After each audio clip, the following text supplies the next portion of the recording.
Foire aux questions aujourd'hui sur l'adolescence et ses questionnements quand on a été adopté, quand on a été abandonné à la naissance. Je vais vous exposer dans cette vidéo pas mal de questions qui m'ont été posées, qui reviennent régulièrement, qu'on m'a posées quand j'étais plus jeune, qu'on m'a posées quand je suis passée à la télé. J'ai fait 2 apparitions de télé, une dans l'émission Ça commence aujourd'hui avec Faustine Bollard et l'autre dans La maison des maternelles et des parents sur la 4 avec Agathe Le Caron. Je vous mets les 2 liens dans la barre d'informations. Les 2 émissions étaient quand même assez focus sur l'adolescence et ses questionnements et plutôt versant adoption que versant syndrome d'abandon. Dans tous les cas, n'hésitez pas à les consulter. N'hésitez pas également à aller consulter ma dernière vidéo qui est basée sur le même concept de foire aux questions, questions-réponses, mais là plutôt sur le sujet de la question des origines et aussi un petit peu la scolarité maternelle primaire. N'hésitez pas à me soutenir en likant, en partageant la vidéo, ça me ferait extrêmement plaisir. Si vous ne me connaissez pas, donc je m'appelle Alice et j'ai 32 ans, je suis auteure conférencière, auteure depuis 2020 où j'ai sorti mon livre qui s'appelle De l'abandon à l'adoption et je suis conférencière depuis 1 an et demi à peu près. J'ai donné à ce jour 8 conférences, dont 2 en visio mais principalement en présentiel. Je suis allée à Gap, dans le nord de la France, à Agen, à Mâcon, j'ai fait pas mal de villes. Mon but, c'est de faire entre guillemets un tour de France des conférences pour venir à votre rencontre, vous sensibiliser sur l'abandon à la naissance, comment on grandit quand on a été abandonné, comment on grandit en étant adopté. Et avec ces 2 problématiques-là, en fait, on évolue et comment on grandit, vous sensibiliser sur certaines choses au niveau de l'éducation, mais aussi dans mon parcours. Si vous vous reconnaissez à travers mon parcours, si en tant que parent, vous reconnaissez votre enfant, le but premier, c'est vraiment de vous aider, d'aider des gens. Je sais que mon livre a aidé énormément de personnes parce qu'on me l'a dit tout simplement et ça continue d'aider. Donc tant que ça aide des gens, moi je le ferai. La première question de l'adolescence, on va faire 3 parties. Donc l'adolescence, il y a la scolarité, le côté familial et côté social. Au niveau scolarité, comment ça s'est passé à l'école avec les camarades? Est-ce que j'étais bonne en classe? Est-ce que j'étais intégrée, etc. Les notes. Alors j'avais des notes assez moyennes, j'étais moyenne partout. De la 6e à la 3e, j'ai eu une scolarité plus ou moins moyenne. Donc pas des mauvaises notes, pas des excellentes notes non plus. J'étais dans un établissement privé. L'éducation était quand même relativement stricte. Je pense qu'il notait plus haut que la moyenne. Et je pense m'en être sortie quand même haut la main par rapport à mon parcours et mes bases aussi.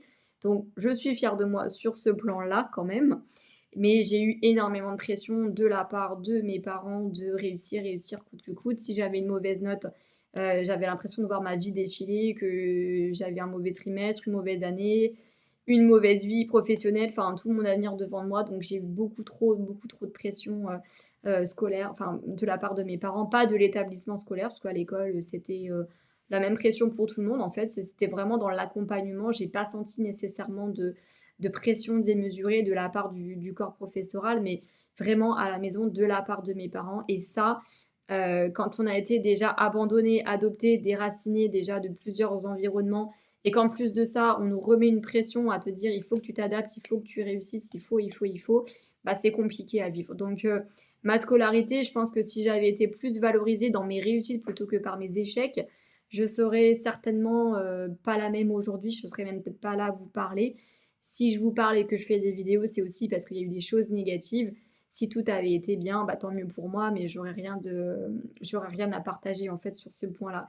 Quand on a des fragilités émotionnelles, des fragilités au niveau scolaire, d'enfoncer quelqu'un, ça n'a jamais aidé. Ça n'a jamais aidé à faire prendre confiance en soi, surtout et encore plus à l'adolescence. Mes camarades de classe, la 4e, c'était la pire année de ma vie, ma pire année scolaire parce que j'étais dans une classe de filles, on se crêpait un peu le chignon, mais j'étais pas intégrée du tout. Moi, je préfère une classe mixte ou voire être plus avec des garçons qu'avec des filles, mais à cette époque-là, ça me correspondait pas du tout. Je me cherchais énormément sur le plan personnel, je savais pas qui j'étais, ce que je voulais devenir.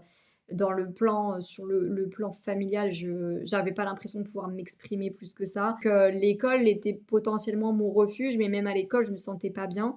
Je me sentais en décalage avec les autres, je me sentais plus mature que les autres sur le plan émotionnel, plus mature dans l'analyse, dans mes ressentis, dans les questionnements que je pouvais avoir. J'avais pas les mêmes intérêts en fait que les personnes de mon âge. Je ressentais beaucoup plus mes émotions, je me questionnais sur des choses bien plus profondes. J'étais pas écoutée sur mes émotions, À l'école, ça peut être compliqué, je l'entends, mais à la maison, bah, j'étais pas, écoutée sur ça, donc c'est compliqué. Voilà, j'avais un refuge qui était la musique, j'avais un refuge qui était tout ce qui était artistique. J'ai fait 10 ans de piano et le piano, la musique m'a énormément servi de refuge et c'est pour ça que je me suis fait tatouer dans le dos des notes de musique. C'est pas juste pour faire beau, c'est pour me rappeler que quand ça va pas, la musique en général, ça m'aide. J'ai écrit énormément à ces périodes-là, d'où mon livre actuellement. J'ai commencé à écrire en quatrième, je crois d'ailleurs. Le côté artistique m'a un petit peu sauvée.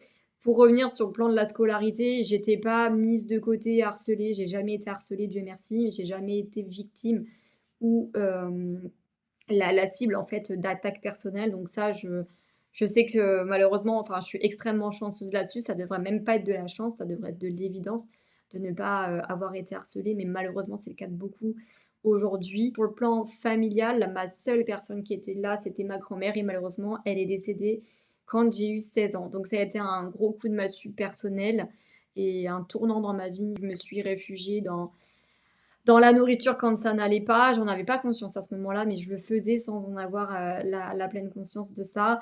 Et c'est un deuil que j'appelle mon deuil impossible parce que bah, on s'en remet pas.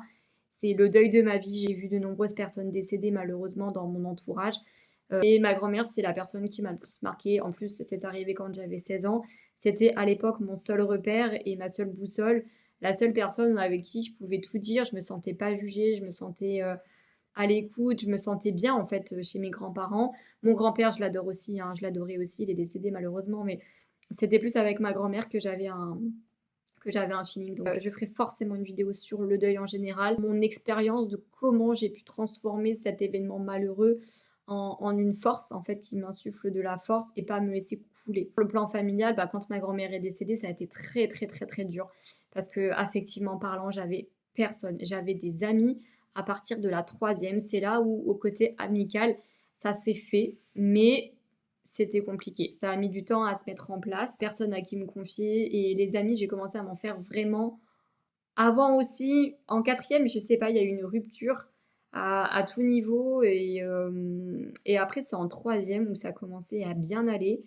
Je me suis sentie mieux dans ma peau et paradoxalement non sur d'autres plans. J'étais en manque affectif considérable parce que je me sentais pas à l'écoute, sentie comprise dans mes émotions à la maison. Je me sentais pas comprise aussi parfois par rapport à certaines amies, mais je leur en veux pas au niveau des amis parce que ce sont des amis. On était toutes et tous adolescents, donc on peut pas en vouloir à l'adolescence quand il y a ces moments-là. On n'est pas des adultes, donc on n'est pas forcément conscient de tout. Mais là, j'ai commencé à développer vraiment le syndrome d'abandon parce que, avec ce manque affectif et ben, j'ai eu encore plus envie de m'accrocher aux personnes que j'estimais, que j'aimais et c'était mes amis. Mes amis, à ce moment-là, c'était ma vie. L'amitié, c'était quelque chose que je veux placer en haut du en haut du tableau. Mon année troisième, c'était une année fabuleuse sur le plan amical. Sur le plan scolaire, ça s'est bien passé aussi, mais vraiment, c'était la meilleure année, une des meilleures années de ma vie, et de ma scolarité et paradoxalement, c'est l'année aussi où je commençais à me scarifier parce que j'étais très, très mal dans ma peau sur le plan, amoureux. C'est-à-dire que je voyais mes copines qui commençaient à avoir des amourettes, pas des histoires forcément si, il y en a une ou 2 où c'était des histoires, qui commençaient à être sérieuses et cetera et moi je me suis dit: «Mais en fait, moi, il y a personne qui veut de moi, personne, il y a personne». En fait, j'arrivais pas à construire une relation, saine et sereine et stable avec quelqu'un. C'était peut-être beaucoup trop jeune, mais il y en a qui y sont arrivés donc il y a pas de raison et mon problème à l'époque, c'était ça, c'était le syndrome d'abandon. J'en avais pas conscience bien sûr, mais le syndrome d'abandon petit à petit qui était en train d'être le fil conducteur de ma vie. À l'adolescence, sur le plan social, en fait, c'est un petit peu pareil. J'avais des relations, dès que je m'accrochais avec quelqu'un, en fait, si vous regardez sur internet les symptômes, les traits de particularité des enfants adoptés, souvent c'est ça, c'est velcro ou l'évitement. En fait, c'est soit on s'attache énormément à quelqu'un et ça devient notre bouée affective, on s'y accroche à la relation, pas forcément à la personne, mais la relation, on n'a pas envie que ça se termine et tout. Donc on a besoin de preuves, d'attachement, d'être sûr que la personne ne va pas nous abandonner et cetera et à contrario, quand on peut pas voir quelqu'un et ben, c'est le contraire. On va éviter cette personne-là à tout prix et ça va en devenir même physique et en tout cas, c'est une manière de fonctionner Et autrement, d'ailleurs, en parlant de problème, il y a ça aussi. Il y a le fait que pendant des années, on m'a dit que c'était un problème, que j'étais trop émotive, que j'étais trop «instable» entre guillemets, que j'étais trop ceci, pas assez cela, il aurait fallu que je sois comme ci, comme ci, comme ça. Et ça, c'est un drame. Je vous le dis parce que si vous êtes parent d'adopter ou pas d'ailleurs, et que vous me regardez, vous êtes adolescent, sachez que les émotions que vous avez, ce ne sont pas des choses négatives. Avoir des émotions, avoir une sensibilité, voire une hypersensibilité, ce n'est pas quelque chose de négatif. On m'a fait comprendre que c'était trop, que c'était pas assez.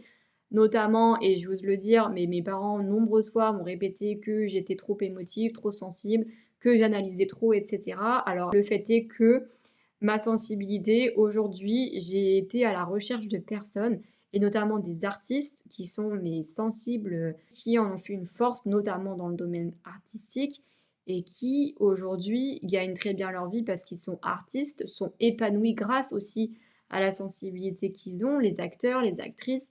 S'ils n'ont pas de sensibilité, pas d'empathie, en fait, c'est compliqué de faire ces métiers-là. Donc sachez que si vous êtes trop sensible, entre guillemets, quand je dis trop, peu importe la personnalité et les atouts, les faiblesses que vous avez, vous pouvez trouver votre chemin par la suite et c'est ça que je veux aussi faire passer par, voilà, pour l'adolescence, les questions dont, en fait, qu'on m'a posées principalement, c'était surtout, qu'est-ce que ça a changé? Mon évolution. Mon évolution, je vous en ai un petit peu parlé, donc les questionnements se sont faits aussi autour de la mort. Quand ma grand-mère est décédée, bah, je me suis posé plein de questions, de qu'est-ce qui se passe après la mort? Ça m'a fascinée pendant une période. J'ai eu des idées noires malheureusement à une période et qui, je le rappelle, ne sont pas normales à l'adolescence parce que quand j'ai appris, à ma mère qu'effectivement j'avais des idées noires, elle m'a dit: «Bah, c'est normal à l'adolescence».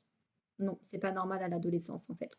Et quand elle m'a dit ça, bah, ça m'a profondément blessée parce que je me suis dit: «Est-ce que c'est ça qu'il aurait fallu que je fasse pour avoir plus d'attention sur moi?»